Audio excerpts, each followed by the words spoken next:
नमस्कार समस्त को जय जगन्नाथ। आज आपण मानक आम मंदिर निर्माण कामर किसी दृश्य देखाइबी। एठारे मंदिर कारुकार्य काम खूब सुंदर भाव चलती। आम निज हाथ में यह कम को धीरे धीरे सुंदर रूप देउछु। आपण मैंने एठी देखिबार थे गोविंद मंदिर उपर भाग बेक सिंह मूर्ति कम करुच्ची। सिंह बोला बोला आस्ते आस्ते कम करुच्ची। सिंहर आखि मुह दांत केशर शरीर प्रत्येक कारुकार्य को बहुत ध्यान तैयारी करुच्ची। गोटे मूर्ति को एते सुंदर रूप देवाई धैर्य और साहस दरकार, समय दरकार पड़ुची, कला कौशल थिया दरकार। कामटा संपूर्ण होगापर यही सिंह मूर्ति मंदिर उपरभाग पूरा सौंदर्य को आहरी बढ़ाईदेव।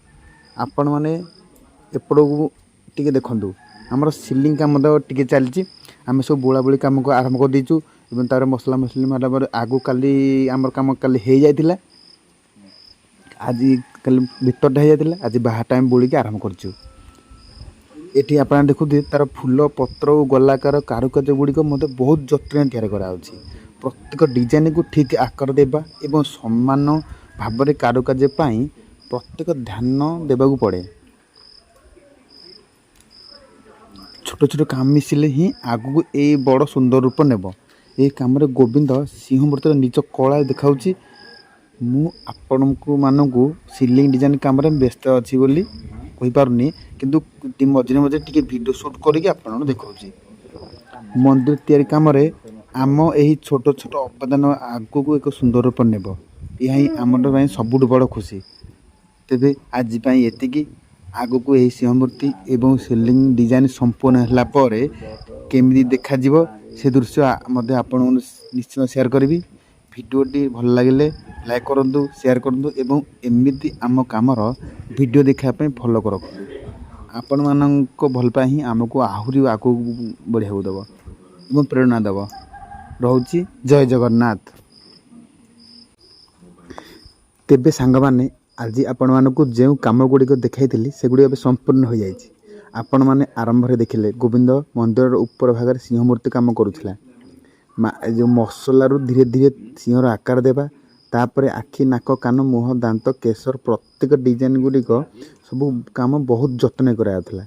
देखो सिंह मूर्तिटा केते सुंदर लगुच जीवंत भाई देखा। यही सिंह मूर्ति सहित मंदिर उपर भाग में समस्त कारुकार्य संपूर्ण हो जाए। फुल पत्र विभिन्न प्रकार डिजाइन मंदिर को पूरा अलग प्रकार रूप देती। आउ एपटे जो सिलिंग डिजाइन कम करी से कमटा संपूर्ण हो जाए। आपने देखुं केमती कौन लगुच निश्चित गोटे छोटिया कमेंट करदे। गोलाकार फुल डिजाइन तार चारि पाखे प्रत्येक पत्र एवं कारुकार्य गुड़िक हाथ में कराई। गोटे गोटे डिजाइन गुड़िया करने को समय लगुच, कि शेष होगापर जो रूप आसी देखिले आमर मत कष्ट सार्थक हो जाए। आज जिते आम आमर समस्त कार्य को संपूर्ण रूप देखुचु मनटा भीतर बहुत खुशी लगुच। गोविंद सिंह मूर्ति एवं मोर सिलिंग डिजाइन दुईटी मिसिकी मंदिर रूप आहरी काढ़ी दूसरी। आज मतलब बीम डिजाइन कम चलता। आज संजय एवं अविनाश एवं विजय भाई मिसिकी बीम डिजाइन करते। आपण एमती कम आमर केमती कौन लगे निश्चित गोटे छोटिया कमेंट करदे। वीडियोटी भल लगे लाइक करदे, निज सांग मान सह शेयर करूँ। आमर एमती नुआ नुआ कम वीडियो देखापी आमको फॉलो करूँ।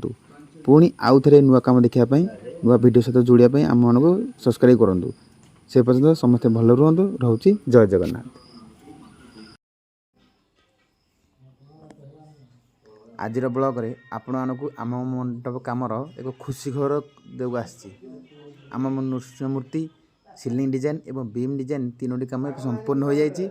आपण मैंने पूर्वर देखी ये मंडप में वर्षा मध्य समस्ते मिसी कम करूँ। गोविंद भाई बहुत परिश्रम कर नृसिंह मुद्रा तैयारी करथिले। आउ आम सिलिंग डिजाइन रे आम मिसिकी कम करूँ। से संजय अविनाश भाई विजय भाई मिसिकी बीम रे जो सुंदर डाली डिजाइन कर कामटा पूरा कंप्लीट हो जाए। आउ एबे आपण माने देखिले बुझीपारे काम संपूर्ण होगापर मंडपटा केते सुंदर देखा। विशेषकर नृसिंह मूर्तिटा जो थे डिटेल्स कम होता सतरे मन को पूरा छुई जाए। सिलिंग डिजाइन एवं बीम डिजाइन मध्यर मंडपर सौंदर्य को आहरी बढ़ाऊँ। यही काम पछरे जो समस्त मिस्त्री भाई माने दिन राति परिश्रम कर समस्त को मो तरफ बहुत बहुत धन्यवाद।